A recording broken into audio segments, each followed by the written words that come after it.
This is John Cola with growingyourgreens.com. Today we have another exciting episode for you. We're here in Long Beach once again, and today we're at Grow 20 Farms. This is basically a quarter-acre farm on the site of an old gas station that the land was dormant and a problem lot for many years for the city of Long Beach. And now it is turned into a farm that distributes free food to the local community. Actually, every Wednesday they have a weekly farm stand food giveaway.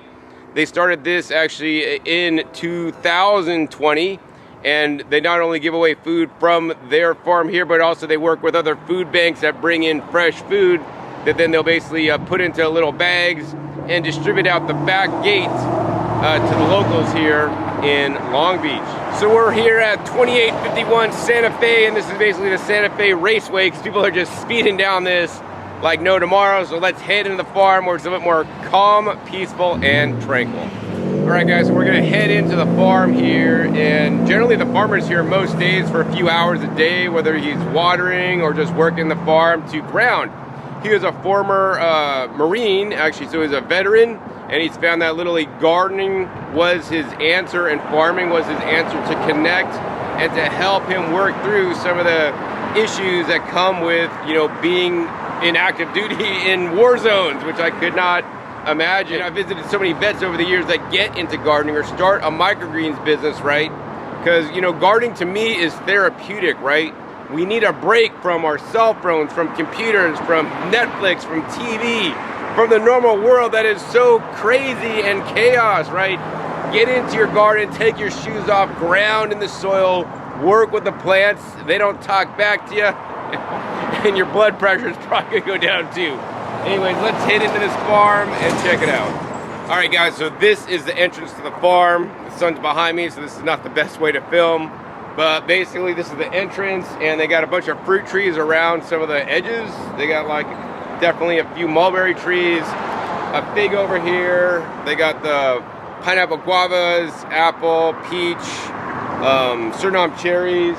But the main thing they grow here are the veggies. And basically this farm only operates because they give away the free food, only operates and is able to do the work they do, which is not just giving away the food every Wednesday between 4 and 4:30. They also do a lot of educational programs free for kids as well as a community at large where you could come in and they will teach you. Like actually earlier today they had a class on, you know, container gardening or small space gardening, where they had, you know, instructors come from the community to teach different classes. So through the city of Long Beach, they have a program where you could not only just come to this farm, but other farms in Long Beach, each with different instructors, so you could learn from each of them to get really a wide variety of teaching styles, as well as seeing different farms. So it's like one of the most progressive programs I've seen, and I think more communities should do that. So I applaud the city of Long Beach, who is, you know, taking steps to educate their community about farming and bringing more local food back to the community, and more importantly, educating the residents here about it. This is something most cities, unfortunately, don't do. All right. So anyways, let's go ahead and give you guys a little tour of the farm, some of the areas that I think are really cool. I want to point out some of the ways they are growing food, hopefully inspire you to grow some more food at your house. And then at the end, we're gonna interview the farmer to learn how this farm all works and why he got into farming. So we're gonna do a hand cam shot, just kind of walk you guys around.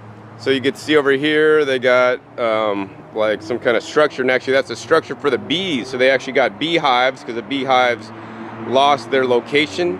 So they said, oh, you can put your bees here, but then to keep it safe, because there's a lot of volunteers, interns, and workers on the farm, they basically put it behind a net cloth structure made out of wood, and the bees could fly in there. Then the bees have to fly up and over the structure so that nobody gets stung because if you're in the flight path. So that's actually quite smart.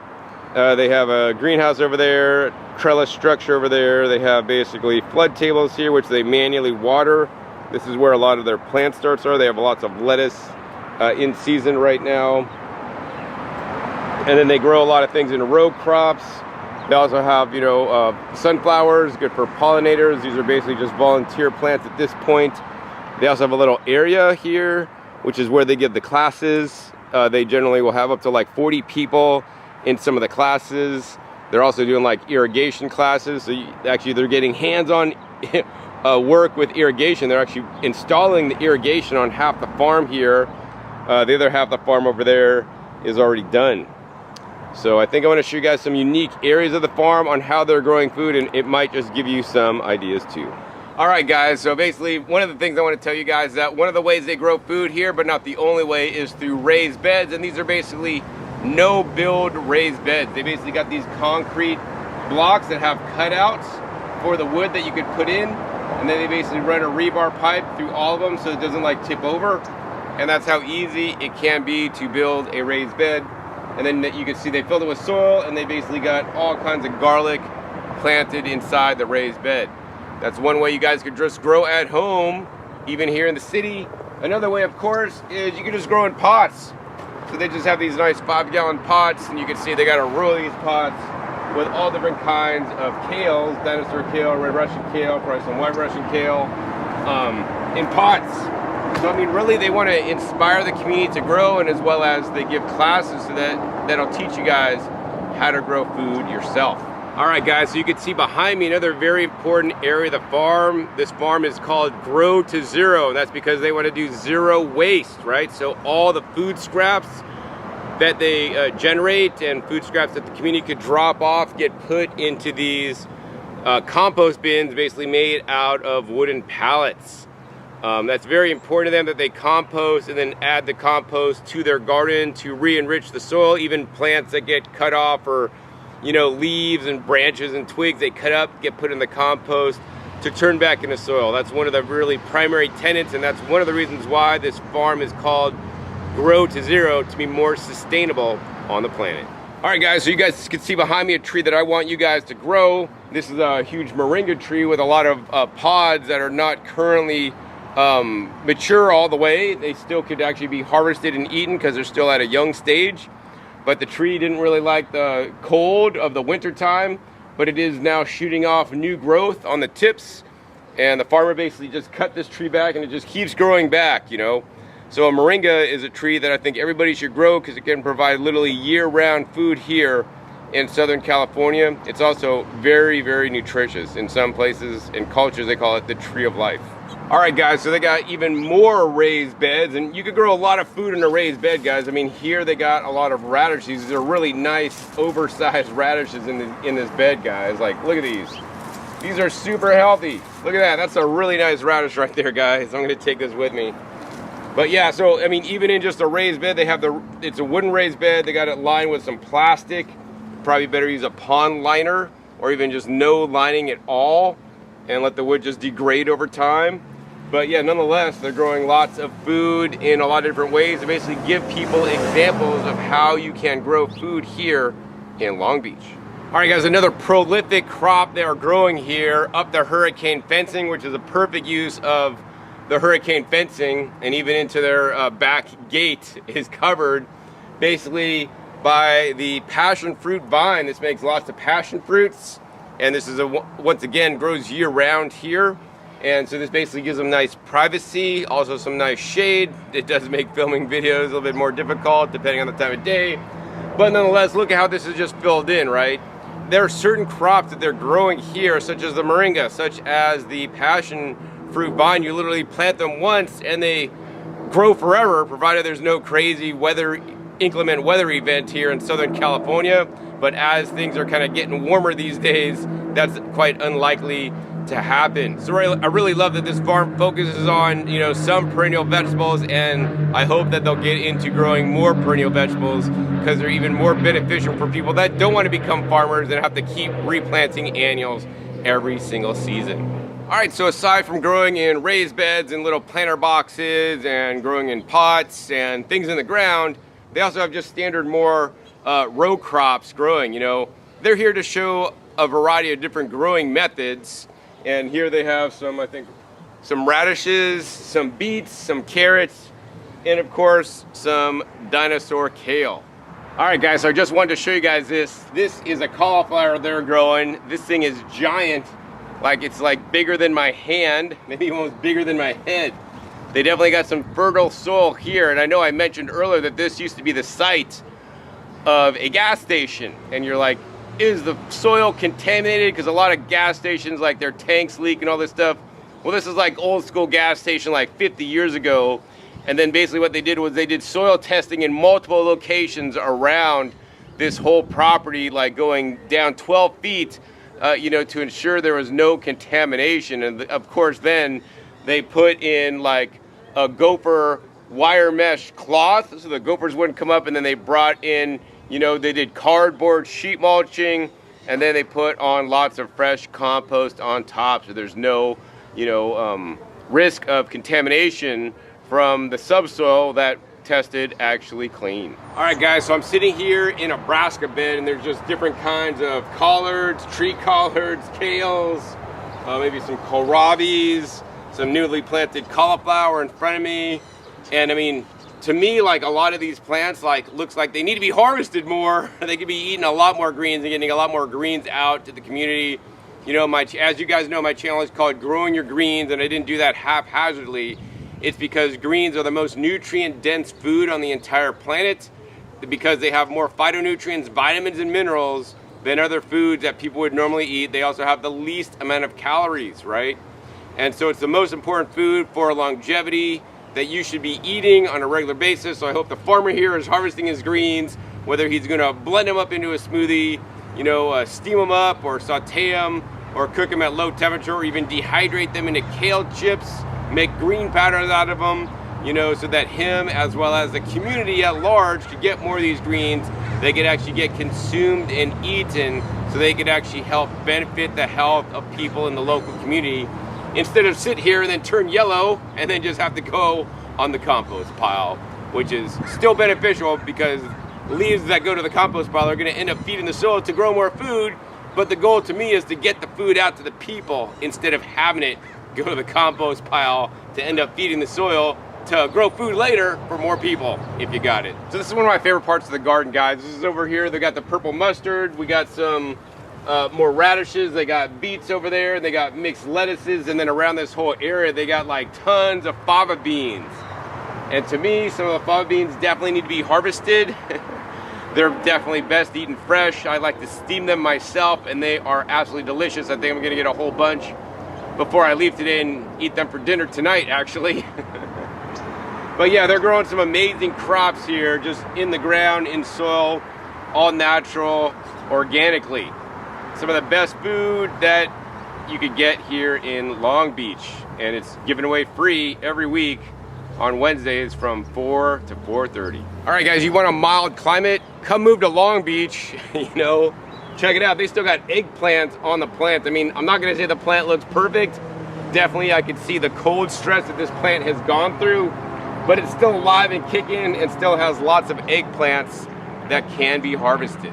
All right guys, so another way they're growing food is basically using the T-posts that they basically use the nylon twine to basically kind of make rows so they could grow things like the snap peas, snow peas, shell peas, and probably regular peas too. These guys probably got to come out soon. Some of them are getting some light powdery mildew.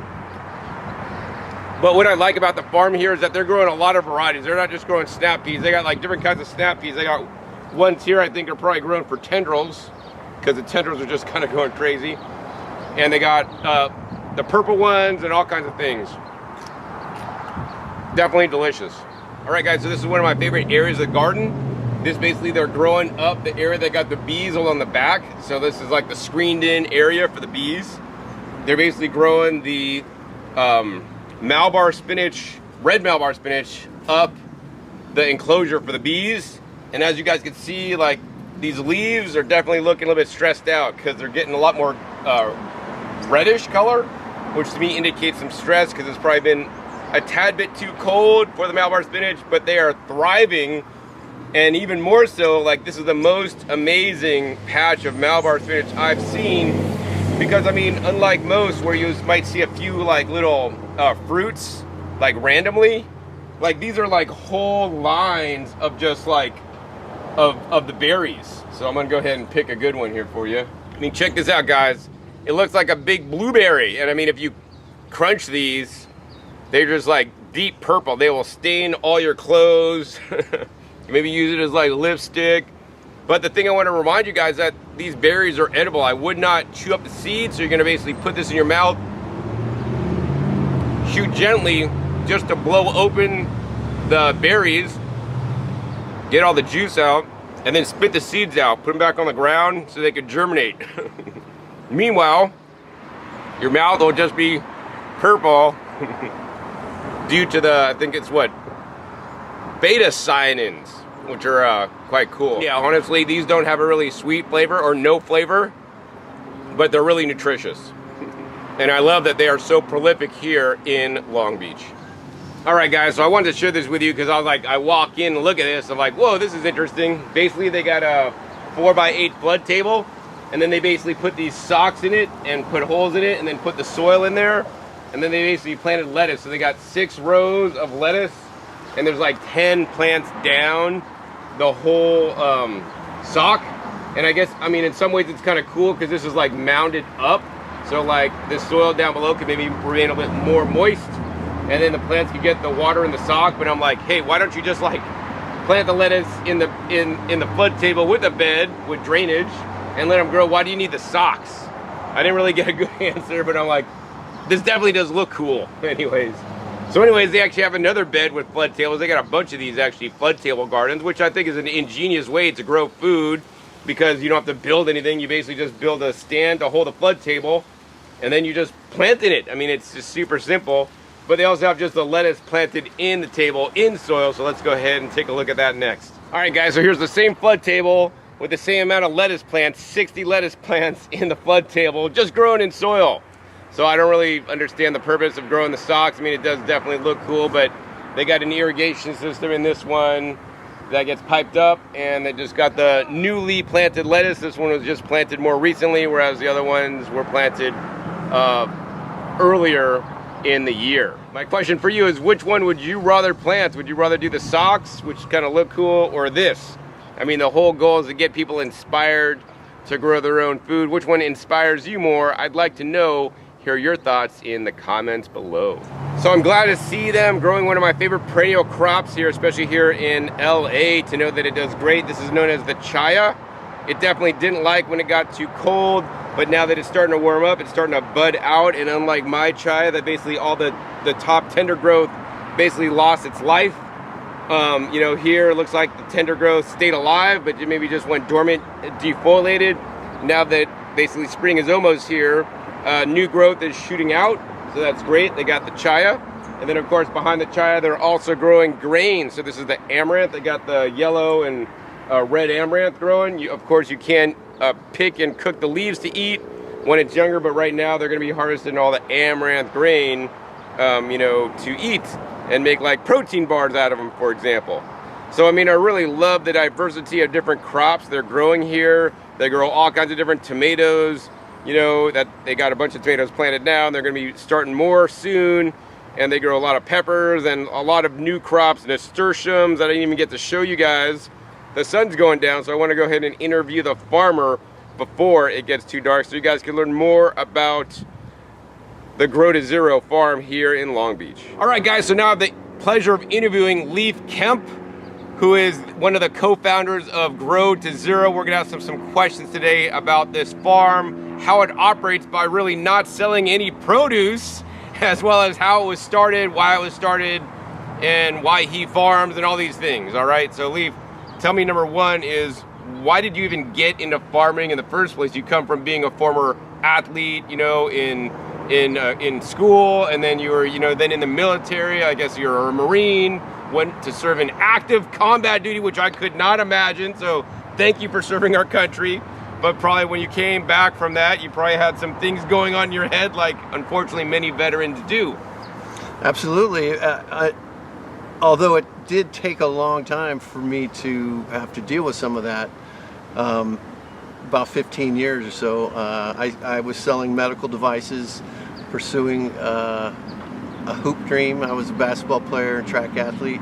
I just found that working in the soil and having my hands in the dirt, nurturing plants, and taking care of other things was taking my focus away from my own issues and giving me that brief space to be able to deal with things, you know, in the midst of a garden. So that's kind of like a perfect place to do that. Not to mention a lot of the things that I experienced were in Somalia. So if you know anything about that, it was a famine situation. So you saw a lot of the result of not having food. So that made a big impact on me. Wow, and now you turned that around and now you're growing food for other people. And how do you run this farm without actually selling any food? Like, how do you stay here? Because, I mean, you got some people that volunteer, you also have interns, but you also have people that you pay to work the farm. Yeah, it's a lot of work, and we're figuring out how to go to the next level. But to get to the place where we have been up to this point, we operate on grants. We have a grant writer. She's fantastic, and she writes our grants. When we win them, she operates the program, and so I get to focus on the farm. She focuses on the grant writing and the operation of the grant, and then our CEO runs the business. So it's a team effort here for sure, and we've been accomplishing a lot. So we're very proud of where we are right now. So if you're not selling the food, where does all the food that gets grown here, and I snacked on a bunch of it today, so that tastes amazing, where does it all go? We have a few different avenues. We have a weekly food giveaway, which we partner with Food Forward and Food Finders, where we rescue edible food before it's thrown into the landfill. We bring it back to the farm, bag it up into individual bags, and then our food supplements that, which is then given away. We deliver to a veteran community down the street, to seniors that can't get to the grocery store. We have food fairs with another organization in Long Beach, Feel Good Kitchens, and they have a weekly food fair where they come and it's kind of like a chopped episode on the Food Network where they're not sure what food they're getting, but they're coming here on Wednesday, finding out what's available, and then taking that and teaching people how to cook with those ingredients, farm fresh food. So, and then we have a few different food pantries that if we have excess food, we make sure we get it to them. And so, yeah, we make sure we're feeding the people here in West Long Beach. So. Wow, so this sounds like it's a farm literally for the community, because literally it is growing the food to feed the community. At the same time, it's helping you to deal with coming back from active duty. So that's great. But then you even go further than that. So how does this farm even educate local people about farming and gardening literally for free? And do you really do this for free? Like people can come to the farm and get classes for free? Yes, we have a Future Urban Farmers Academy that we've been educating students for the past year and a half. We're on our 4th cohort and our first advanced class, which is a hands-on class.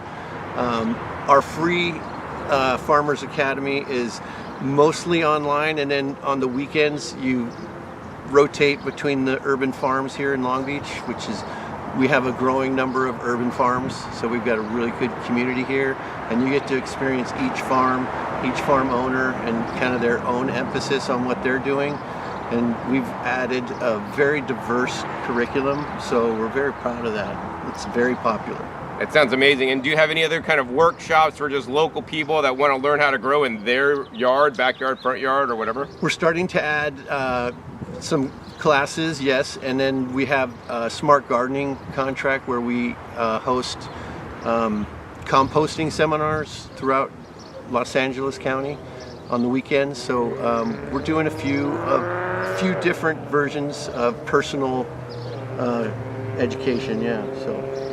Great. So, like, one of the questions I know a lot of people may have, especially if you guys live in the Long Beach or greater Los Angeles area, is what are the crops, Leif? Since you're the farmer and you grow everything here, and you've been growing on this property for the last 5 years, what are the top 3 crops that just are really going to be successful no matter what everybody plants? Because I know a lot of people out there are watching this like, I can't grow anything. Everything just doesn't make it if I plant it. But you know exactly what's going to grow well. Like, even if you mess up really bad, you still got some food to eat. Yeah. What are those? Beets are gonna crank around here. I try and tell people if they're just getting into growing food, plant some radishes. They're super easy to propagate. They're really fast growing. It's the quickest crop you can plant and enjoy. And so radishes, beets, and we have all growing your own greens. We've got all kinds of greens here: collard greens, kale, you know, tree collards. You know, so all our greens are just cranking. So yeah, we do greens, beets, and radishes like crazy. And what are the best perennial vegetables that you grow here? Ooh, well, I mean, I've kind of turned some eggplant into perennials, so... Yeah, no, I showed that one, Yeah. man. That's crazy. It's still alive. I mean, you could see it's been some cold damage, but it's cranking. Yeah, and I just took out a few because we're planning on planting some different things. So eggplants are one of my favorite perennials. Honestly, where we are in zone 10B, I could have grown okra all year long, and I love okra, but I took it out to, you know, you want to teach, we're teaching people, so we want to teach different crops. We're just kind of, we're not in a production mode necessarily here. Right. We're more in an education mode. So it's, you know, I'm mixing planting perennials to kind of build a foundation here with taking some out and replanting them. At sometimes it doesn't make a lot of sense in production mode, but if you're educating, it's a little different. Right, of course. Yeah, and of course I showed the moringa earlier, which is definitely a good perennial vegetable, as well as a chaya. Right? Yes. On the other The side chaya, of us. we just got 3 chayas. Those are, I'm looking forward to those. And that's kind of been my focus, is kind of learning more of the perennial edible vegetables. I mean, those are, when you start learning about perennial plants in general, you know, it's like plant it once and then Eat forever. Yeah, eat forever, take care of it the right way, and it's going to be good to you forever. So yeah, I mean, I would really heavily focus on perennial edibles if you're getting started. Yeah, because that way you just plant it, keep it alive, and you could keep eating instead of having to like dig up stuff, replant. I mean, you plant a radish, you got to harvest it within 30 days, and then you got to plant more. You ain't got no food anymore. Yeah. So yeah, I think perennials really are very important, especially for zone, what, 10B? You're 10B, we're in 10B. Wow. It's like, that's nice, it's man. like It's posh. Disneyland, You can yeah. grow anything here. All right. We're growing tomatoes all year long. Wow, well, yeah, another perennial. Only here in Long Beach. So Leif, to me, your farm and the education component and getting food out to people looks like you're very successful at, and I'm glad you're successful at getting grants to basically fund the farm here. But what if the grants run out? Like, what are your next steps to ensure that you can continue to work at the farm here that you started for the rest of your life because you enjoy it so much, but also more importantly, serve the community with education as well as all the food that you're providing to all the different places around town? Yeah, that's our challenge really, is we've been very good at winning grants and executing them. We need to take it to the next level. We need to develop a relationship with a partner that wants to make sure that we continue doing what we're doing. A lot of times those are foundations or you know, corporate entities sometimes. For a tax write-off and stuff, yeah. Whatever relationship that we can utilize to take ourselves to the next level so that we can continue operating how we have been, which is, you know, we're educating this community. It's been so fun. Today we had, you know, 30-something people here learning how to grow in small spaces. This is a quarter-acre in an urban setting, so it qualifies as a small space. But some people have smaller spaces, and we want to teach them that no matter where you are, you can be growing your own food, and you should be. And when you do grow your own food, you grow way too much food, so you're usually going to have to deal with that. And sharing is the best way to do that. So that's kind of where we are here, and we're looking to take this to the next level, and we love what we do. So I think we'll find that person. Cool. So if somebody wants to like get involved with the farm here, whether it's, you know, become a potential investor in the farm, a partner in the farm, or somebody that wants to be able to get some food from the farm or take class at the farm, how can they do that? You can go to our website, which is growto0farms.org, and we have all of our information there. So.